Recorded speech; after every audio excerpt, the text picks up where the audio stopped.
নবনির্বাচিত জনাব তারেক রহমান ব্যক্তিগতভাবে আমি ওনার কাছে অনেক আশাবাদী। ওনার আজকে 9-10 দিনের কার্যক্রমে আমার কাছে ভালো লাগছে। আমি মনে করি সাধারণ মানুষের স্বস্তি ফিরে এসেছে।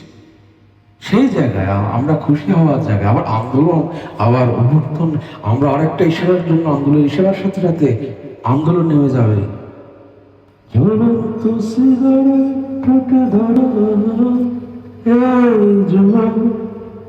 দুর্ভাগ্য আমরা বাঙালি জাতি, দেশের আইন শৃঙ্খলা বাহিনী হচ্ছে দেশের রাষ্ট্রীয় সম্মান।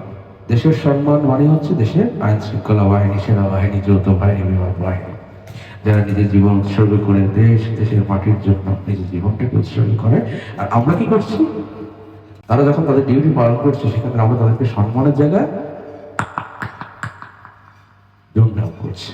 সেই জন্যই বলছি, এই জাতি তখনই পরিবর্তন হবে যখন তাদের বিবেকটা খুলবে। কে খারাপ?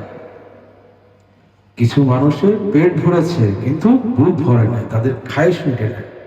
যারা এনসিপির, আমি নাম বলতে এখন দ্বিধাবোধ করছি না, এরা এসেছে কোটা আন্দোলনের নামে। কোটা থেকে শুরু করে দেশ বিক্রি করা শেষ, তারপরও তাদের হচ্ছে না। কিন্তু তাদেরকে কিছু পাওয়া যাবে, কিছু বললেই গণ অভ্যুত্থান, কিছু বললেই আন্দোলন। তাহলে ভালো মানুষের জন্য প্রতিবাদ হয়, আর দুর্নীতিবাদদের জন্য হয় গণ অভ্যুত্থান, কি আন্দোলন। এই যদি হয় আমাদের রাষ্ট্র, তাহলে আরেকটা যুদ্ধ শুরু হবে ইনশাআল্লাহ, সে অমানুষদের বিরুদ্ধে, যারা রাষ্ট্রের সম্মান ক্ষুণ্ণ করে, যারা রাষ্ট্রের জন্য, এই দেশের জন্য, জাতির জন্য তার শত্রু। আর আমরা দেখছি, বুঝছি, কিন্তু বলতে পারছি কেন? স্যাক্রিফাইস।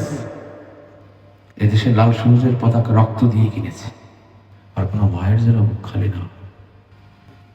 সময় থাকতে আমরা পরিবর্তন হই। রাষ্ট্রের প্রতি সম্মান, দেশের আইন শৃঙ্খলা বাহিনীর প্রতি সম্মান, দেশের মানুষের প্রতি ভালোবাসা আমাদের মধ্যে সৃষ্টি হোক। হিংসা, প্রতিহিংসা, প্রতিশোধ একটা জাতিকে ধ্বংস করতে পারে। সবার আগে বাংলাদেশ। জয় বাংলা, বাংলার জয় হোক।